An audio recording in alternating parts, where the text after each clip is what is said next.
بسم اللہ الرحمن الرحیم. خاطر حضرات، میں ہوں اختر عباس اور آپ سب کو ہمارا سلام پہنچے. ہمارے ایک پرانے سننے والے ہیں جو سعودی عرب میں رہتے ہیں. عزیز الرحمان ان کا نام ہے. ویسے ان کا حلیہ دیکھ کے تو ان کو مولانا عزیز الرحمان کہنا چاہیے. انہوں نے پوچھا ہے کہ سر آپ نے کچھ عرصہ پہلے یہ کہا تھا کہ دنیا میں جو سب سے خوش اور مطمئن قوم ہے اس میں فن لینڈ آتا ہے. تو ہمیں ذرا فن لینڈ کے بارے میں کچھ بتائیے، اور ایسا کیا ہے جو اتنے جو مطمئن اور خوش ہیں اور خوبصورت ہیں. تو عزیز الرحمان صاحب، گزارش یہ ہے کہ یہ چھوٹا سا ملک ہے، 55 لاکھ اس کے لوگ ہیں. 55 لاکھ میں 2 لاکھ وہ بھی ہیں جو غیر ملکی ہیں. اور اگر ہم اس کا دیکھیں تو جو شمال میں اس کا ناروے ہے، اور جو مشرق ہے اس سائڈ پہ روس ہے، اور ایک بڑا مشہور وہ شہر اور ملک ہے ویانا. اچھا، اسی طور پہ اگر آپ اس کے مغرب میں آئیں تو وہاں سمندر ہے اور سوئٹزرلینڈ ہے. اچھا، یہ جو سمندر ہے، نہیں سوئٹزرلینڈ نہیں، سویڈن ہے.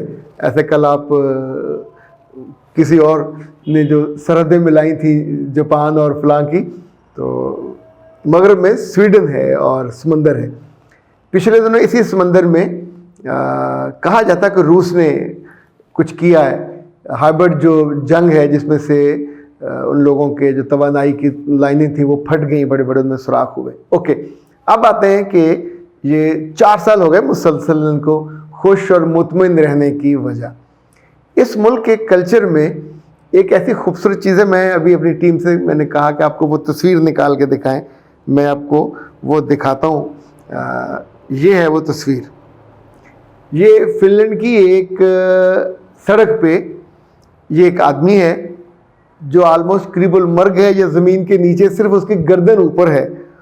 اور آپ سوچیں کہ مرتے ہوئے بھی، آخری سانس لیتے ہوئے بھی وہ کتاب پڑھ رہا ہے. اچھا، دیٹس وٹ جو آرٹسٹ ہے وہ کس چیز کا اظہار کرتے ہیں. لائک میں کبھی کبھی ڈرتا ہوتا ہوں کہ اللہ معاف کرے، اگر جیسے زلزلے آتے ہیں، کوئی شہر ہمارا زیر زمین چلا گیا اور 100 سال بعد نکلا، تو اس کی دیواروں پہ جو لکھا ہوا ہوگا جب تحقیق ہوگی، کتے کا بچہ پیشاب کر رہا ہے، مردانہ کمزوری اور اسی طرح کے واحیات، یعنی جو اس عہد کی چیزیں ہوتی ہیں وہ دیواروں پہ یا سڑکوں پہ موجود ہوتی ہیں، اور وہی اس کا اظہاریہ ہوتا ہے. یہ جو والا تھا معاملہ. آپ کو میں ایک دلچسپ بات بتاؤں کہ غرق ہوتا ہوا بندہ بھی یہ پڑھائی میں لگا ہوا ہے. سید سلمان ندوی بڑے مشہور عالم تھے بر صغیر کے. انہوں نے شبلی نعمانی کی جو سیرت النبی اس کو مکمل کیا تھا. تو سید سلمان ندوی نے شبلی نعمانی کا واقعہ کوٹ کیا ہے کہ وہ ایک بحری جہاز میں پروفیسر ڈاکٹر آرنلڈ کے ساتھ جا رہے تھے. ڈاکٹر آرنلڈ وہ ہیں جو علامہ اقبال کے استاد تھے جی لاہور میں. تو اچانک سمندر میں لمبا سفر ہوتا ہے، آپ کو ہفتوں گزارنے ہوتے ہیں. تو سمندر میں طوفان آ گیا. اچھا، اس طوفان میں یہ ہوا کہ لوگ ادھر گر رہے ہیں، ادھر گر رہے ہیں، اور سب کو اپنی زندگی اور موت کی پڑ گئی. تو شبلی نعمانی ان کے کمرے میں گئے آرنلڈ کے، اور جا کے کہا ڈاکٹر صاحب یہاں تو حالات بہت خراب ہیں، اور آپ عجیب آدمی ہو، لیٹے ہوئے اپنے بیڈ پہ اور کتاب پڑھ رہے ہو. ڈاکٹر صاحب نے جو جواب دیا وہ بہت شاندار تھا.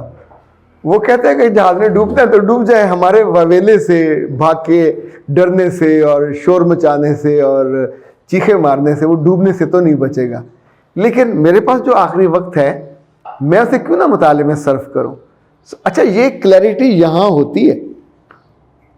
یہ کلیئرٹی آپ کی زندگی کی ڈرائیونگ سیٹ پہ بیٹھتی ہے.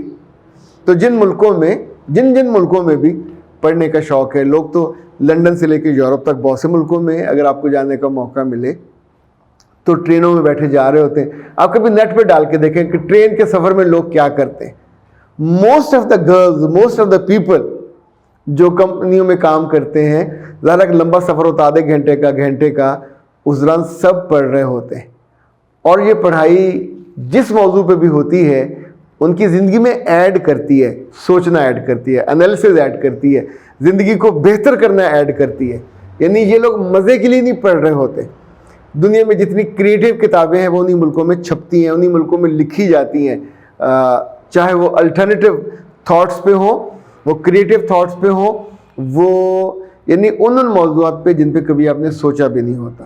نتیجتاً اس کے ماہرین، ان کی عزت، ان کا وقار دنیا بھر میں ان کو لوگ فالو کرتے ہیں چونکہ پڑھتے ہیں. ویسے خاطر حضرات معاف کیجئے، وی آر نان بلیورز. کہنے کو تو ہم نے ایمان لایا ہوا ہے. قرآن پاک کی پہلی آیت اگر آپ کو یاد ہو کس موضوع پہ تھی؟ اقرا، پر اللہ کے نام سے. اور آپ اندازہ کیجئے کہ خود اللہ نے جو کلام کیا اپنے نئے بننے والے نبی سے تو وہ کس لفظ میں کیا. اگر انسان تھوڑا سا سوچنے والا ہو تو 10 چیزیں ہیں جو آپ سوچ سکتے ہیں اور آپ کو دلیل مل سکتی ہے اور آپ کے طرز عمل میں خوبصورتی آ سکتی ہے. لوگوں نے اپنے چھوٹے چھوٹے ملکوں کو خوبصورت بنا لیا. ہم اپنے اتنے بڑے ملک کو، یعنی اس میں سے محل BCO فن لینڈ نکل سکتے ہیں، پر کوئی سوچے، کوئی عادت ڈالے. ہم تو اپنی لائبریریوں میں کسی کو داخل نہیں ہونے دیتے. مجھے یاد ہے کئی سال پہلے جب یہ شہباز شریف صاحب یہاں وزیر اعلیٰ تھے تو گورنمنٹ آف جو ہے جرمن، انہوں نے ایک بہت بڑا پروجیکٹ دیا، کئی ارب روپے کا تھا. کتابیں لکھوائی گئیں، اس میں میری بھی 4 کتابیں تھیں. یہ سب میرٹ پہ آئیں.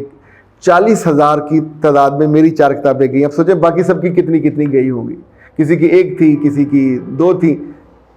ان سب کو لیدر کے باکسز میں جیسے بیگ ہوتے ہیں اور پنجاب کے ہر پرائمری اسکول، مڈل اسکول اور ہائی اسکول کو دی گئیں کہ بچوں کو پڑھائیں. یہ بہت عمدہ کتابیں ہیں، ان کی پرنٹنگ بہت اچھی تھی، ان کے ذرا تھاٹفلنس تھی، تاکہ دنیا میں یہ سب سے خوبصورت کتابیں جرمنی میں چھپتی ہیں. چھوٹے بچوں کے لیے، بڑے بچوں کے لیے گتے پہ 2-2 صفحے کی، 4-4 صفحے کی. وہ پیج نہیں ہوتے، وہ پورے گتے ہوتے ہیں تاکہ بچے کھیلیں اور ان کی عادت بنے، ان کی محبت اس سے ہو جائے.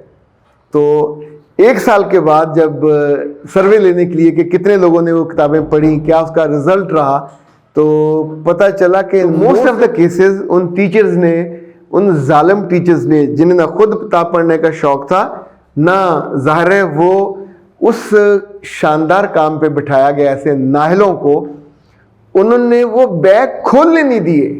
ان الماریوں میں مٹی لگی ہوگی، دیمک لگی ہوئی.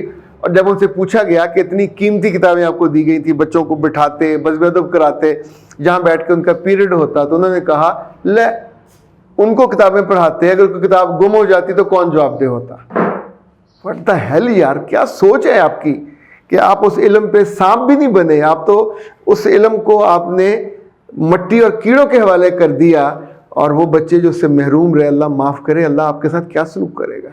یعنی آپ اس علم کو پھیلانے بڑھانے کی بجائے اندر سے آپ ایک نوکر ہو گھٹیا درجے کے.